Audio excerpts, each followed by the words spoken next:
Once upon a time, in the kingdom of Viraline, there lived a princess named Elira, known throughout the world for her divine beauty. Her golden hair shimmered like morning sunlight, and her violet eyes could quiet the roar of any storm. But her soul, pure, kind, and full of empathy, was her most enchanting feature, though few ever looked beyond her appearance to see it. Elira spent her days tending to the sick, feeding the poor, and listening to the grief of her people. Yet no matter how much love she gave, the world admired only her face. One fateful evening, an old beggar woman came to the palace gates, her back bent with age and sorrow. She asked for shelter from the rain. The guards turned her away. Elira, noticing the woman shivering from her tower window, rushed to bring her inside. She dried her clothes, gave her warm soup, and let her sleep by the fire in her chambers. Before dawn, the old woman stood by Elira's bedside. Her voice echoed, not like a human, but like wind whistling through ancient ruins.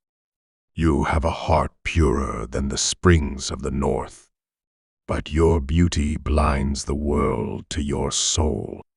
They love your face, not you. Let me give you a gift, a curse, but also a test." With a wave of her hand, the woman vanished, and with her, Elira's beauty. Her hair turned to ash. Her face became twisted, one eye sunken, skin rough and scarred. When she screamed at her reflection, her voice cracked into silence. The next morning, her servants fled in terror. Her father, King Alduin, turned his eyes away. The people whispered that the princess had been possessed. The royal court dismissed her, and no healer could undo the spell. The gods no longer bowed. Children who once adored her now cried in fear. But Elira did not curse the old woman. She mourned the loss of being seen, but not the loss of her beauty. Instead, she cloaked herself in a veil and walked among her people. The ones who once praised her now ignored her. Yet when a widow cried alone in the street, Elira sat beside her. When a boy bled from a wound, she wrapped it. When a blind man sang to the wind, she held his hand and joined him in song. Over time, whispers spread not of beauty, but of a veiled woman who healed with her presence, who loved with no face and no name. Years passed. The kingdom faced famine. War approached from the northern tribes. The king, aged and desperate, sought wisdom from an oracle. The oracle gave him a simple answer: "Seek the soul who walks in shadow and heals in silence. Only she can save your throne." The king searched high and low, but no one matched the description until a peasant boy brought a drawing of a veiled woman who had saved his sister from fever. The king's heart trembled. He summoned her to the palace.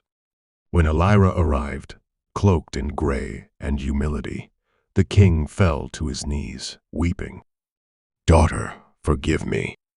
I saw your face, but not your soul. I lost you not to a curse, but to blindness of my own." With her guidance, the kingdom was restored.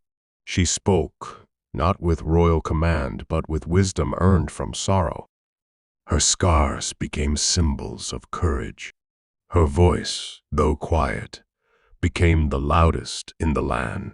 One morning, the old beggar woman returned, but this time she wore robes of light and eyes that held eternity. "Elira, you have passed the test. Do you wish your beauty restored?" Elira looked around at the healed people, the unified kingdom, the new generation of children unafraid of scars. She removed her veil. "No, let them love me as I am. Let me love them without disguise." And in that moment, the curse lifted not from her face, but from their eyes. They no longer saw a scarred princess. They saw Elira, the soul she always was.